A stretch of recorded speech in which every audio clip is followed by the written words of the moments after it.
పెద్దలు జక్కంపూడి గణేష్ గారు,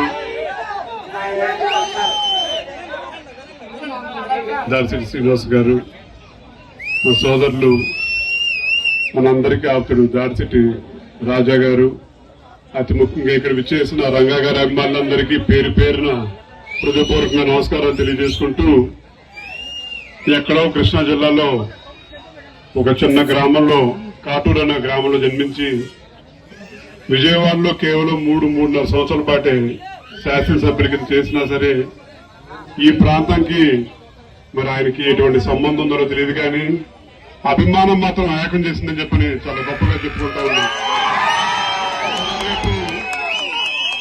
మన ఇంట్లో ఎవరన్నా మరణిస్తుంటే వాళ్ళ ఏ సంవత్సరం మరణించారో, ఏ రోజు మరణించారో కూడా మర్చిపోయే రోజులు ఇది. కానీ ఇప్పుడు 1988లో భౌతికంగా దూరమైనా సరే ప్రతి ఒక్కళ్ళ గుండెల్లో ఎల్లప్పటికీ ఒక స్థానం సంపాదించిన నాయకులు అని చెప్పుకుంటే అది చెప్పని సకాలంగా చెప్పుకుంటా ఉన్నాం.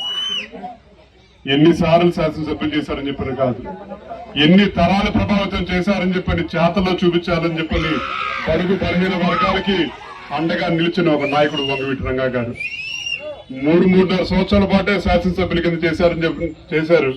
కానీ 3.5 దశాబ్దాల తర్వాత కూడా ఇవాళ దారి పొడుగున కుర్రవాళ్ళు ప్రతి ఒక్కళ్ళు వాళ్ళు ఎవరు కనీసం పుట్టడం కూడా పుట్టలేదు.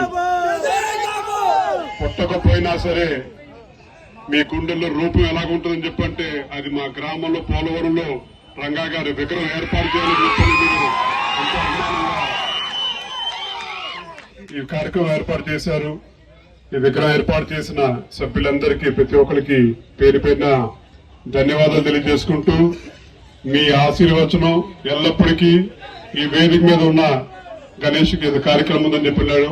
మన జక్కంపూడి గణేష్ కి, మన దాడిశెట్టి రాజాకి భవిష్యత్తులో కూడా ఉండాలని చెప్పిన కూడా మీ అందరినీ మీ ఆశీర్వచనమే వాళ్ళకి అండ. వాళ్ళు బలంగా ఉంటేనే రేపు మీకు ఏదైనా సరే చేయగలుగుతారని చెప్పని కూడా మీ అందరికీ తెలియజేస్తూ ఈ కార్యక్రమం ఏర్పాటు చేసిన ప్రతి ఒక్కరికి మనస్ఫూర్తిగా ధన్యవాదాలు తెలియజేసుకుంటూ సెలవు తీసుకుంటా ఉన్నాను. జోహార్ వీరం రంగా. జోహార్ వీరం రంగా.